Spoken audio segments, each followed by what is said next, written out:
யெகோவா ஈரே பிரேற்றின் வழியாக தேவநாமம் மகிமைப்படுவதாக உங்களையும் வெல்கம் பண்றேன். பிரியமானவர்களே, இன்றைய நாட்களில் தேவ பிள்ளைகளாகிய நாம வசனங்களாலும் தேவனோடு இணைந்த வாழ்க்கையினாலும் நம்மை கழுவி ஏற்ற மட்டும் பரிசுத்த வாழ்க்கை வாழுறோம். எனில் மற்ற மனிதர்கள், நமது சகோதரர்களின் வாழ்க்கை எப்படி உள்ளது? அதை பற்றிய பாரம் நமக்கு இருக்குதா? சங்கீதம் 119:36 படி, உம்முடைய வேதத்தை மனுஷர் காத்து நடவாதபடியால் என் கண்களில் இருந்து நீர் தாரைகள் ஓடுகிறது அப்படின்னு சொல்லப்பட்டுள்ளது. எதனால இவர் கண்கள்ல நீர் தாரைகள் ஓடுதுன்னா, உங்க வேதத்தை மனுஷன் காத்து நடவாதபடியால் என்று சொல்கிறார். எந்த ஒரு தேவ பிள்ளையானாலும் சரி, நான் மட்டும் எனது குடும்பம் மட்டும் ரட்சிக்கப்பட்டு ஆண்டவருக்குள் இருக்க வேண்டும் என்பதை விட மற்றவர்கள் மேலேயும் ஒரு ஆத்ம பாரம் காணப்பட வேண்டும். ஏனென்றால் ஒரு ஆத்மா கெட்டு போவது கூட நமது ஆண்டவர் விரும்புகிற தேவனே அல்ல. எனவே அவரது பிள்ளைகளாகிய நாம அவரது விருப்பத்தை நிறைவேற்றும் பிள்ளைகளாக செயல்பட வேண்டும். வேதத்தின்படி ஆத்மாக்கள் ரட்சிப்பு நம்முடைய கடமையாகும். நமக்குள்ள ஆத்ம பாரம் காணப்பட வேண்டும். ஆத்ம பாரத்தோட ஜெபிக்கிற பிள்ளைகளை ஆண்டவர் தேடுகிறவராய் நேசிக்கிறவராய் காணப்படுறாங்க.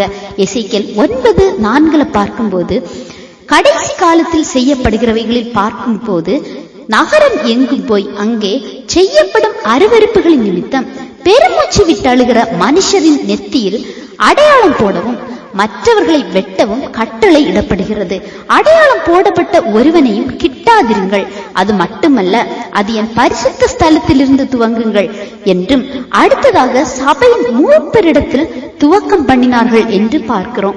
அப்படின்னா ஆத்ம பாரம் இல்லாதவர்களை முதல்ல சபையிலிருந்து தொடங்குறாங்க அப்படின்னு பார்க்கிறோம். ஒரு விஷயம் நமக்கு தெரியாம இருந்தா சரி, ஆனா வேதத்தின்படி சில கருத்துகள், நம்ம செய்ய வேண்டிய காரியங்கள் தெரிந்தும் நம்ம அசால்ட்டா இருக்குது ரொம்பவுமே பாவம். நாம எப்படி சபைக்குள்ள நல்ல விசுவாசி, நல்ல ஜெபிக்கிறோம், ஆனா மற்ற ஆத்துமாக்களை குறித்த பாரம் உங்களுக்குள்ள இருக்குதா? இந்த ஆத்துமாக்களுக்காக ஒரு ஜாமக்காரனை ஜெபிக்கிற அனுபவம் நமக்குள்ள இருக்குதா? கடமைக்காக அல்லங்க, பெருமூச்சு விட்டு அழுது ஜெபிக்கணுமா?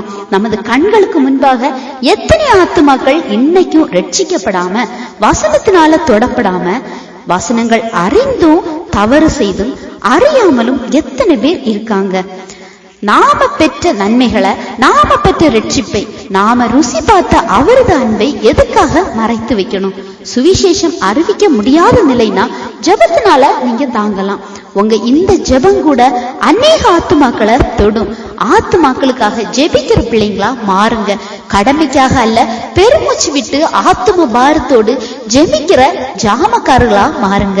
சரியா? இந்த பகுதி உங்களுக்கு பிரயோஜனமா இருக்கும் நம்புறேன். ஆண்டவர் தாமே உங்களை ஆசீர்வதிப்பாராக.